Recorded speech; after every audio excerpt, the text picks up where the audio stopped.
삶의 현장에서 일어나는 일들과 사건들을 보면서 우리 안에 뿌리내려져 있는 것이 무엇인가 이제 확인할 수 있습니다. 현장에 일어나는 많은 문제들을 통해서 내 안에 뿌리내려져 있는 삶의 기준, 각인된 것들, 이런 것들을 볼 수 있게 되어집니다. 삶의 현장에 문제가 없었더라면 이런 것들을 우리가 사실은 이제 볼 수 없게 되어집니다.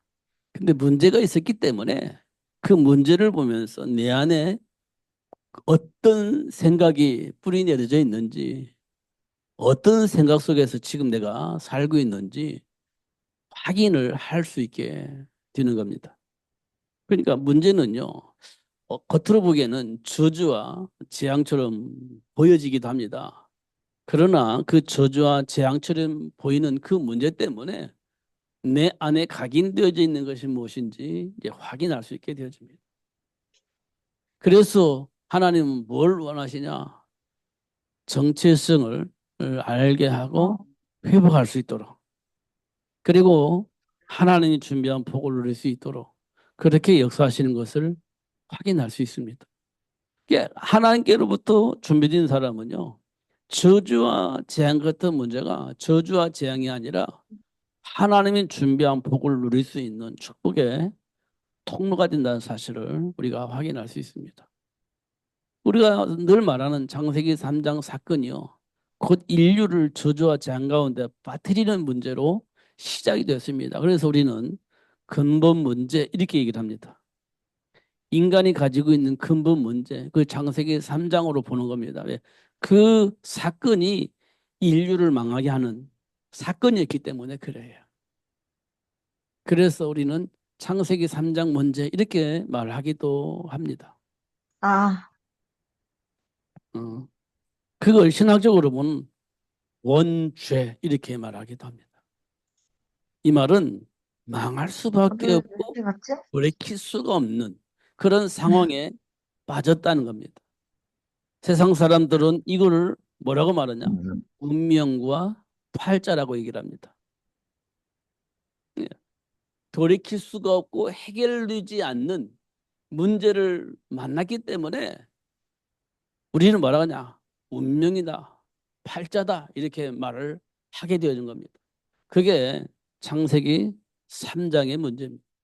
이 문제가 지금 나에게, 지금 나의 삶의 현장에 그대로 있는 겁니다. 그래서 그 문제를 만나게 됩니다. 다행히 안 만나서 괜찮다. 아니요.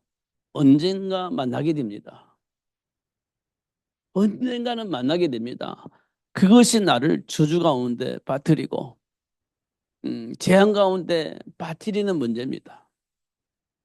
내가 실패했고 내가 무식해가지고 그런다? 아니에요. 맞는 것 같지만요, 사실은 그 문제가 우리가 태어나기 전에 이미 우리 삶의 현장에 있었던 겁니다.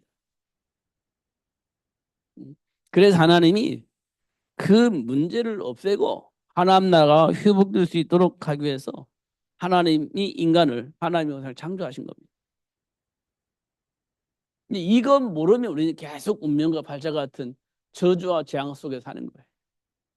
그러나 하나님이 우리를 하나님의 형상도 창조하셨다. 이유, 그 사단의 세력을, 그 저주와 재앙을 가져왔다는 그 세력을 정복하고 다스릴 수 있는 권세를 가지고 그 누릴 수 있도록 하기 위해서 우리를 창조하셨다. 이거 알면요, 괜찮습니다.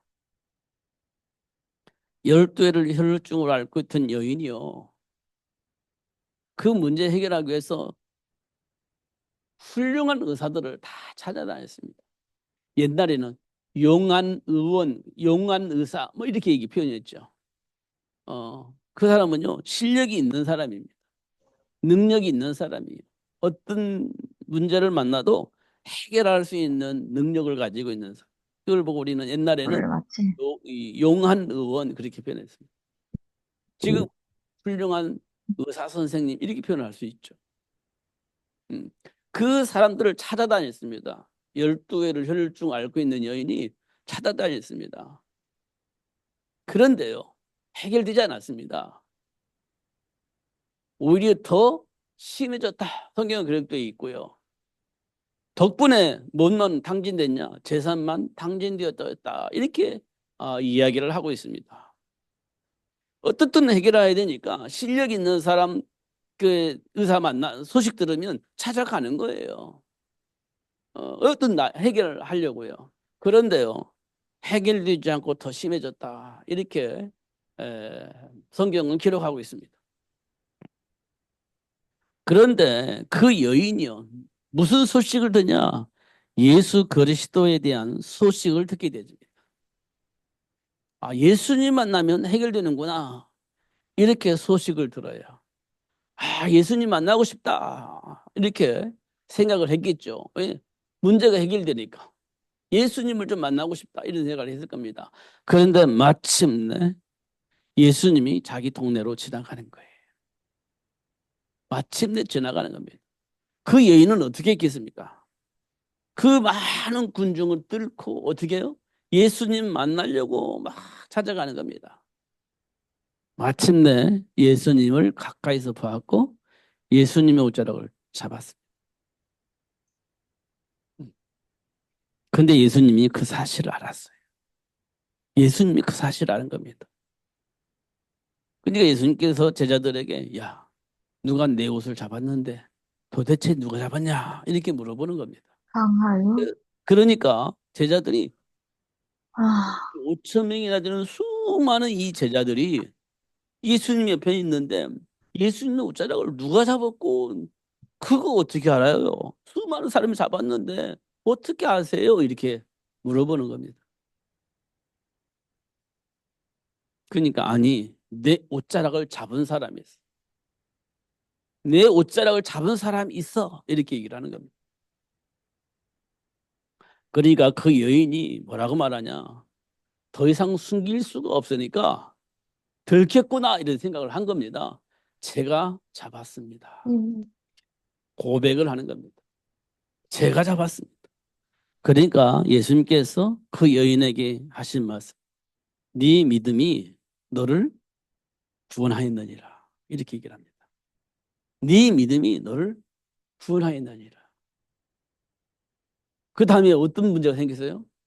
그 여인이 가지고 있었던 문제 해결되어진 것을 확인합니다. 혈로이증이 해결되어 버립니다. 그러니까 하나님과의 관계는요.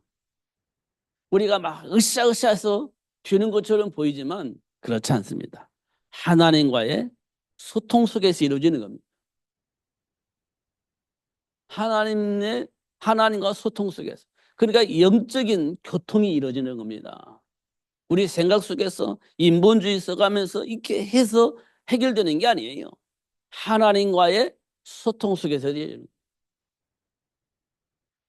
굉장히 중요한 겁니다. 겉으로 보기에는 사람들이 머리 써가지고 계획을 가지고 이게 막 뭔가 하는 것처럼 보이지만 사실 그렇지 않아요. 하나님과의 계획, 하나님과의 소통 속에서 하나님이 하시는 일들 속에서 되어지게 되어지는 그런 것들을 우리가 볼 수가 있습니다. 그러니까 조금 전에 말했던 것처럼 인본주의 써가지고 성공하잖아요. 그것 때문에 망합니다. 인본주의 써가지고 막 성공하잖아요.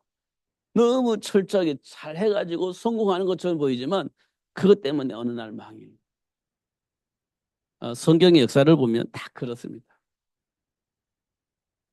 인본주의 써가지고 하나님의 영광을 막 드러내는 것처럼 보이지만 사실 인본주의는요 자기중심이 있거든. 자기가 영광을 받는 인간 영광을 받는 겁니다. 말로는 하나님께 영광, 하나님을 찬양합시다 이렇게 말하지만 사실은요 그렇지 않습니다. 자기가 영광 받는 거예요. 자기가. 그게 인본주의입니다. 이용을 하는 거지 하나님을. 하나님 찬양합시다 해놓고서는 자기가 영광 받는 그런 시스템을 만들어내는 겁니다. 그래서 그것 때문에 망해요 어느 날. 그것 때문에. 이게 굉장히 중요한 겁니다. 우리는 성령의 서석에 있어야 됩니다. 그래야 안 망해. 절대로 망하지 않습니다. 이런 부분도 우리가 꼭 확인해야 됩니다. 그러니까요.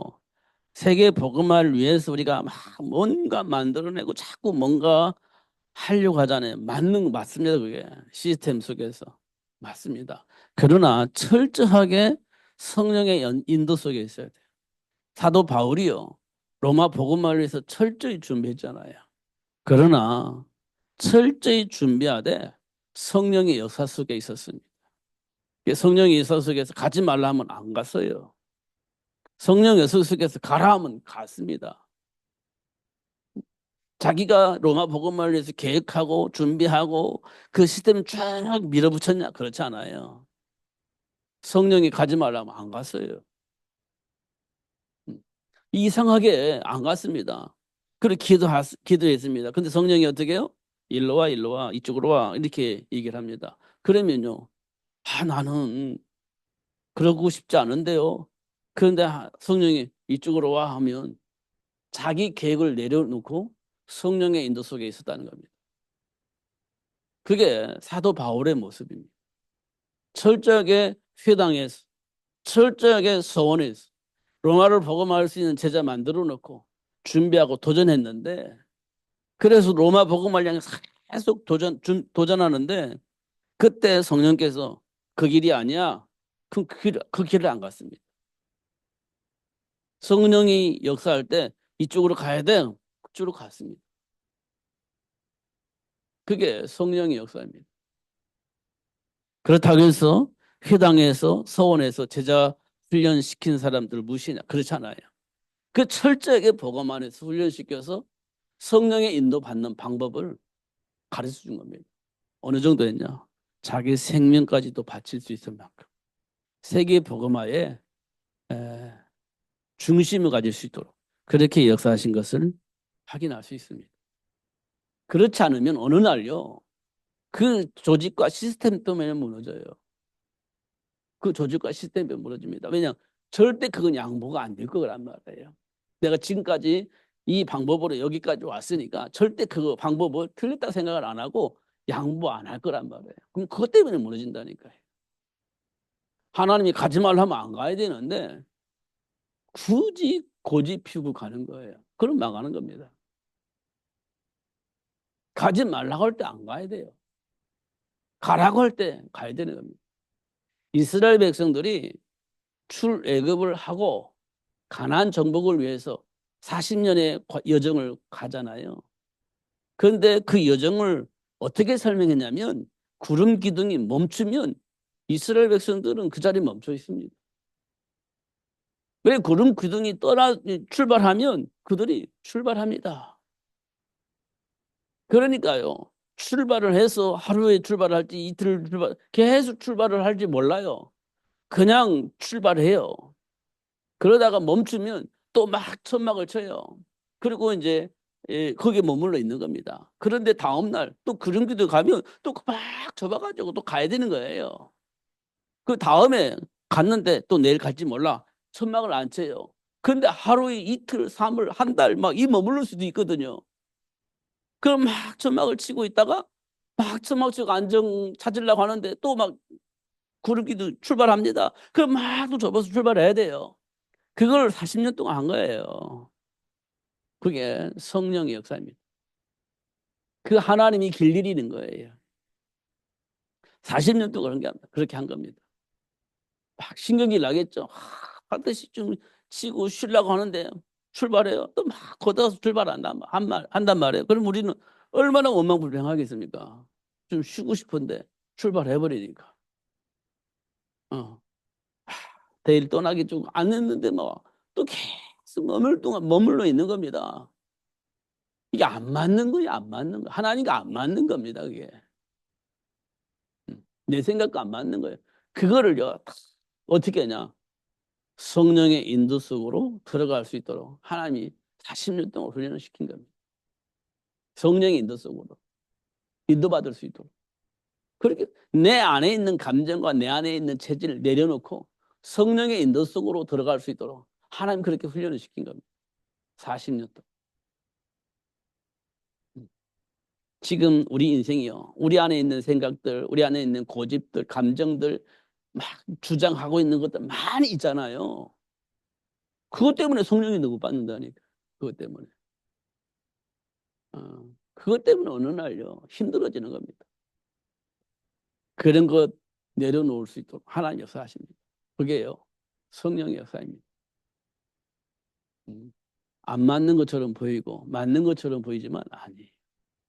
성령의 역사 속에 하나님이 주신 말씀 안에 내 모든 걸 내려놓는 거예요.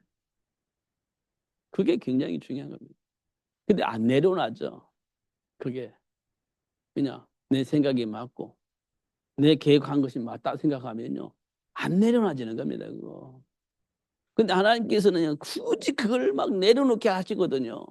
근데 우리는 죽으라고 안 내려놓으라 그래. 이제 그게 이제 힘든 겁니다. 근데 어느 날 성령의 역사 속에서 내려놔질 때, 야, 이렇게 편한데 왜 이걸 내가 안 했을까? 이런 생각을 하는 겁니다. 그래서 자꾸 우리는 사람을 바라봐요. 자꾸 사람을 보는 겁니다. 왜? 성공이라는 것을 내 무의식 속에 있기 때문에 성공이라는 것이 있기 때문에 자꾸 사람을 보는 겁니다. 나도 모르게 성공이라는 것이 내 안에 무의식 속에 있는 거예요. 그게 동기거든요. 그 성공 해보려고 하다 보니까 사람을 보는 거예요. 성령의 역사 속에 있지 않습니까?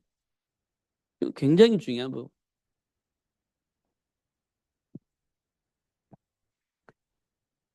여기에 17절에 보면 그들의 말은 악성 종양이 퍼져 나감과 같은데 그 중에 후메네오와 빌리도가 있다. 이렇게 되어 있습니다. 후메네오와 빌리도가 있는데 그들이 말이 악성 종양과 같아서 모든 현장에 퍼져버렸다. 이렇게 얘기를 하고 있습니다. 이게 우리 말 한마디 한마디가 굉장히 중요하다는 겁니다. 굉장히 중요하다는 거예요. 왜냐하면 그들은 부활이 이미 끝났다는 거예요. 끝났습니다. 이제 끝나다. 부활의 예수님은요. 예수님이 재림할 때까지 유효합니다. 예수님이 재림할 때까지 유효해요. 왜냐 이게요. 있어야 사단이 이길 수 있는 거예요. 이게 지나가고 끝나버렸다고 하면 이제 사단과의 관계 속에서 싸움을 할 수가 없어요. 내 힘과 능력으로 싸워야 되는데 그렇게 망하는 겁니다. 예수님이 이미 2000년 전에 십자가에 막 죽으셨잖아요. 근데 그 십자가가 지금 나에게 영향을 입히고 있습니다. 어느 때까지 영향을 입힐 수 있겠냐? 내가 하나님께로부터 부름받은 그날 때까지 나에게 영향을 주는 거예요. 그리고 예수님이 재림하셔서 다 심판하고 정리할 때까지 그게 유효가 되어지는 겁니다. 그게 십자가의 부활 사건이에요. 근데 그들은 이제 끝났다라고 생각합니다. 그게 이제 악성 종양같이 퍼져가지고 사단과의 싸움에서 싸워 이길 수 없는 상황을 만들었다는 겁니다. 그게 악성 종양과 같다 이렇게 표현을 했습니다.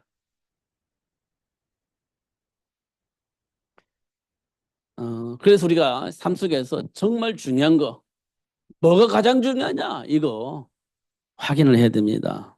뭐가 가장 중요하냐 우리 인생 속에서 가장 중요한 게 뭐냐 물어보면 여러분 뭐라고 대답하겠습니까? 사도 바울은 그리스도를 아는 거라겠습니다. 이 세상에서 가장 중요한 게 뭐냐? 그리스도를 아는 거. 이렇게 표현했습니다. 그리스도를 아는 거. 여러분, 그리스도를 알아야 됩니다. 그래야 이 세상에서 승리자가 되고 성공자가 될 수 있습니다. 그리스도를 알아요. 그래서 사도 바울은 뭐라고 표현했냐? 십자가의 도 이렇게 표현했습니다. 십자가 도 이게 뭐냐? 구원을 받는 사람에게는 하나님의 능력이라고 했습니다.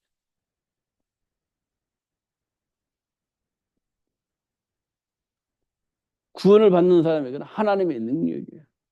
그런데 구원받지 못한 사람들은 십자가의 도가 어떻게 되냐? 미련하게 보인다.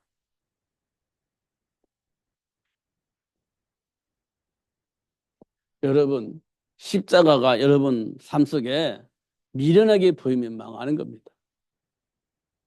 십자가의 도가 하나님의 능력으로 보면 성공하는 사람입니다. 현장에서 문제 생겼을 때, 사건이 생겼을 때, 여러분 십자가의 도가 미련하게 보입니까? 하나님의 능력으로 보여죠. 굉장히 중요한 겁니다. 아브라함이 기근 만나니까요, 십자가의 도가 미련하게 보이는 겁니다. 그러니까요, 하나님이 주신 가나안 땅을 떠나서 애굽으로 가는 겁니다. 십자가의 도가 미련하게 보이니까 가나안 땅으로 가는 거예요. 살 길을 찾아서. 예수님이 수제자인 베드로가요, 예수님이 십자가에 못 박혀 죽는 그 현장에 있을 때 베드로는요, 십자가의 도를 미련하게 보인 겁니다. 미련하게 본 겁니다. 그래서 어떻게 해요? 예수님을 저주하면서 모른다겠습니다.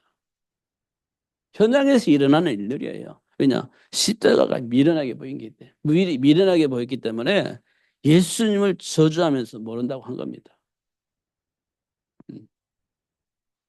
여러분, 삶 속에서 문제 터졌을 때, 사건이 터졌을 때, 내 생각과 안 맞은 사건이 벌어졌을 때 십자가의 도가 하나님의 능력으로 보여져야 됩니다.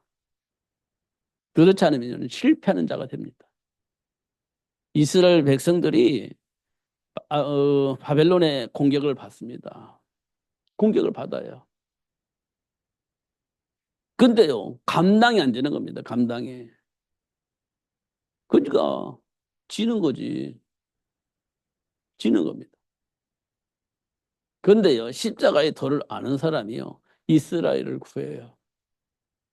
이스라엘 구합니다. 그게 십자가의 셈입니다. 그런데 똑같은 십자가를 아는데 미련하게 보이는 사람들은요, 지는 겁니다. 골리앗이 공격해 왔을 때 이스라엘 군인들은 꼼짝 못해요. 십자가의 도가 능력이 안 나타나는 겁니다. 근데 목동 다윗이요, 골리앗을 보면서 십자가의 돌을 가지고 가는 거예요. 그 이기는 거지. 그 하나님의 능력입니다. 이거 우리가 현장에서 꼭 확인을 해야 됩니다. 그렇지 않으면 우리는요, 철저한 논리를 가지고 인본주의를 쓰게 되는 겁니다. 맞는 것 같아요. 그런데 성령의 역사가 안 일어납니다.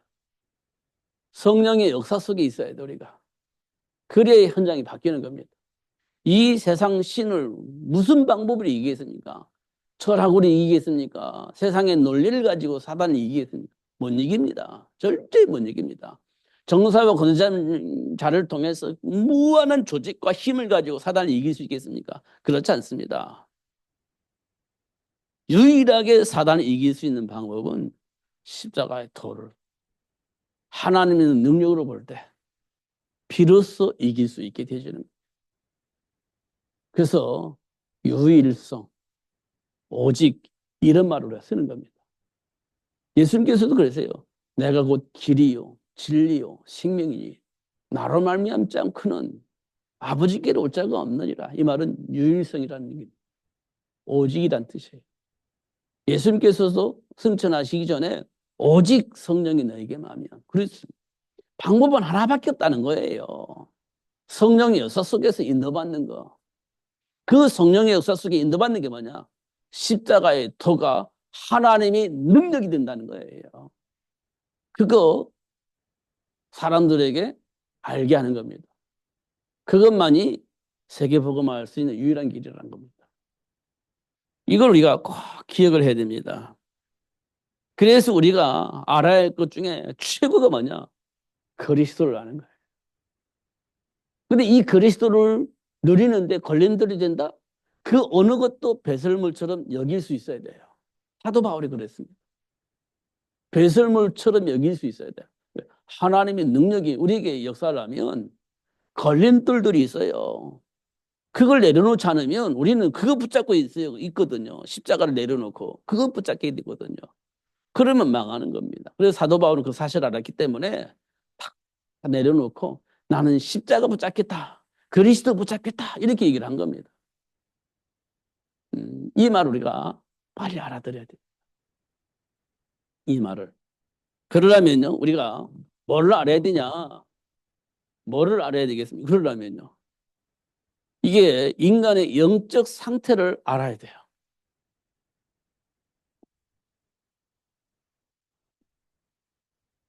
이거 모르면 정말 그 아무것도 안 돼요. 인간의 영적 상태. 이거 정말 확인해야 됩니다. 첫 번째, 하나님께서 우리를 어떻게 창조했냐? 하나님의 형상으로 창조하셨어요. 문제는 뭐냐? 문제는 하나님과 관계가 회복되어져야 되는데 회복되어 있질 않아요. 그래서 뭐가 되냐? 불신앙이 들어오는 겁니다. 불신앙이. 회복되지 않으니까 불신앙이 들어와요. 그러니까 불신앙 그냥 들어온 게 아니에요. 뭐가 들어? 왜곡하는 사단의 역사가 있기 때문에 왜곡하는 사단의 역사가 있기 때문에 나도 모르게 내 안에 불신앙이 들어오는 겁니다. 이 불신앙을 왜 들어온다고요? 하나님의 형상으로 지음받은 우리가 하나님과의 관계가 회복되어 있지 않습니다. 하나님과의 관계가 회복되어져야 되는데 회복되어 있지 않아요. 그러니까 그걸 알고 있는 사단이요.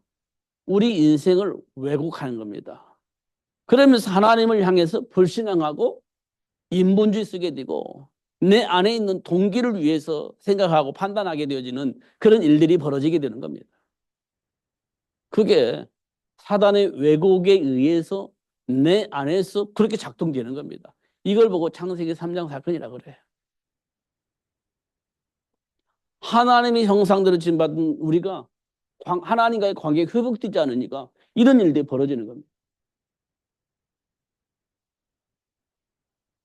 그러니까요. 이렇게 되니까 어떻게 인간은요. 어떻게 됐죠? 에베소서 2장 3절에 말씀한 대로 본질상 진노의 자녀가 된 겁니다.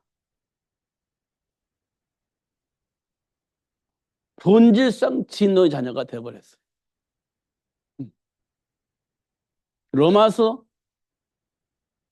3장 23절에 보니까 하나님의 영광에 이를 수가 없습니다.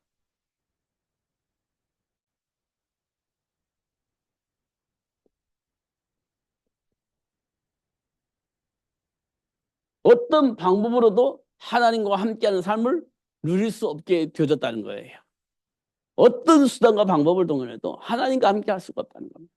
이걸 우리는 본질상 진노의 자녀 이렇게 표현했어요. 사도 바울. 이 부분 우리가 꼭 확인해야 됩니다. 그러니까 우리가 가지고 있는 생각과 수단으로 하나님과의 관계를 회복할 수 있냐? 없다. 그럼 어떻게 됩니까? 그럼 어떻게 돼요? 그 방법이 없는 거예요. 그래서 하나님께서 우리에게 여자의 후손을 약속하신 겁니다. 여자의 후손. 그래서 하나님과의 관계를 회복할 수 있도록 그리고 어떻게 해요? 하나님 약속하신 그 복을 누릴 수 있도록 축복하신 겁니다. 이 여자의 후손을 통해서만 하나님과의 관계를 회복할 수 있고 하나님 약속하신 축복을 누릴 수 있게 되어지는 겁니다. 이게 인간의 영적 상태입니다. 하나님의 형상대로 지음받은 인간에게 와 있는 영적 상태. 이 부분을 우리가 꼭 기억을 해야 됩니다. 지금도 계속해서 우리가 하나님과 관계 회복되지 않으면 우리 안에 있는 동기와 우리가 가지고 있는 어떤 삶의 기준을 사단은 너무 잘 알아요.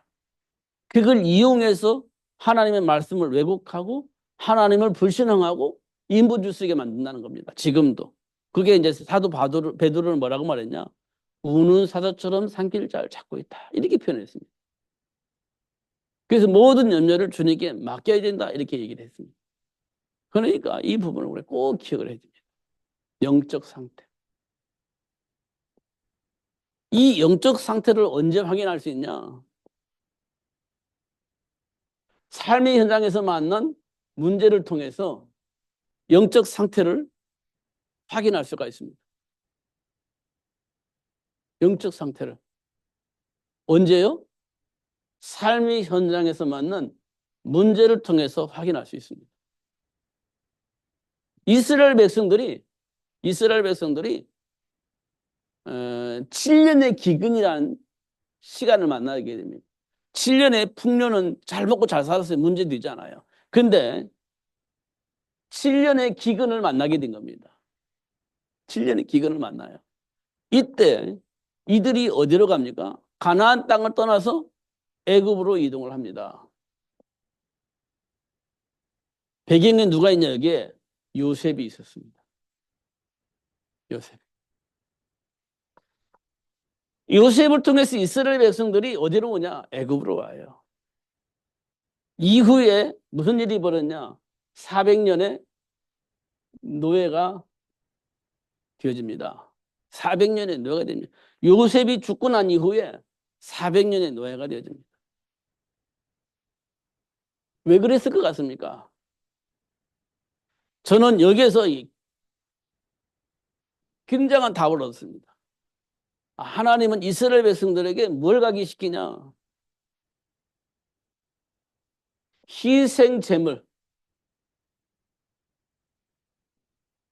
이거를 이스라엘 백성들에게 각인시킨 겁니다. 각인.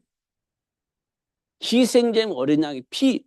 이게 각인되는 겁니다. 그래서 이 피를 가지고 무슨 일이 벌어졌냐? 가나안 땅이 정복되어집니다. 가나안 땅이 정복돼. 다시 말하면 빼앗긴 그 모든 현장을 회복하게 되어집니다. 희생제물 어린 양의 피를 통해서 가나안 땅이 회복되어져요. 이거 하시려고 예수님이 이 땅에 오셔야 되고 세계복음화 해지기 때문에 이걸 각인시키기 위해서 400년이라는 세월 동안에 이스라엘 백성들이 애굽에서 400년 노예 생활을 하는 거예요. 이거 각인시키려고 세계복음화 때문에 하나님이 하시는 일입니다. 근데 이스라엘 백성이 모르니까 막 원망하고 불평하고 막 부르짖고 별짓을 다 했습니다. 근데 하나님 끔찍도 안 해요. 희생제물 어린 양의 피를 각인시켜서 가난을 회복하고 세계를 복음화할 수 있는 렘넌트를 준비할 수 있도록 하기 위해서 이 과정을 겪은 것을 확인할 수 있습니다. 이게 삶의 현장에 있는 문제를 통해서 영적 상태가 확인되어지는 거예요. 이거 꼭 확인해야 됩니다. 지금 우리 삶 속에서 일어날 수 있는 일들입니다. 우리는 단순하게 그냥 문제 있다, 사건이 있다, 위기다, 감당할 수 없다, 감당할 수 있다, 여러 가지 생각을 하게 될 겁니다. 그런데요, 해결 안 될 겁니다. 이유는요, 그리스도로 뿌리내려요. 희생제물 어린 양의 피로 뿌리내려야 돼요. 그래야 현장을 복음할 수 있고 세계를 복음할 수 있어요. 이게 우리가 가지고 있는 감정 가지고 되는 게 아니에요. 하나님 주신 말씀을 통해서 인생의 답을 얻을 수 있도록. 그래야 그 사람을 통해서 현장이 복음화되어지고 세계가 복음화되어지는 겁니다. 그거 하시려고 하나님이 지금 역사하고 계시는 거예요. 그리고 우리는 자꾸 뭘 해야 돼요? 하나님이 약속하신 말씀 붙잡고 계속 묵상하는 겁니다. 하나님이 주신 말씀 붙잡고 계속 묵상하는 거예요. 그 방법 외에는 방법이 없습니다. 하나님이 주신 방법이기 때문에 그 방법이 없어요. 계속 묵상하면 어떤 일이 벌어집니까? 하나님이 준비한 복을 보게 하시고 그 복을 누릴 수 있도록 역사하십니다. 깊이 묵상할 때 하나님의 말씀 붙잡고 깊이 묵상할 때 그런 응답을 주시는 거예요. 그렇잖아요. 부르짖으면 네가 알지 못한 거 알려준다겠지. 지금 막 어떻게 해야 될지 알지 못하고 막 부르짖을 때 그 문제 속에 숨겨져 있는 축복을 알 수 있도록 가르쳐 준다겠지. 하나님 원하는 거 알고 막 기도할 때 하나님이 역사하신다겠지. 다 됐잖아요. 미래가 뭐 어떻게 될지 몰라가지고 부르짖는데 미래를 알려주지. 문제 만나는 답이 뭔지 몰랐을 때 답 알려주지. 하나님이 계획을 알고 기도하니까 하나님이 그 계획이 이루어질 수 있도록 역사하시죠. 다 끝났잖아요. 뭐가 문제가 있습니까? 미래 모르는 거 분명히 예레미야 33장 분이 알려줬지.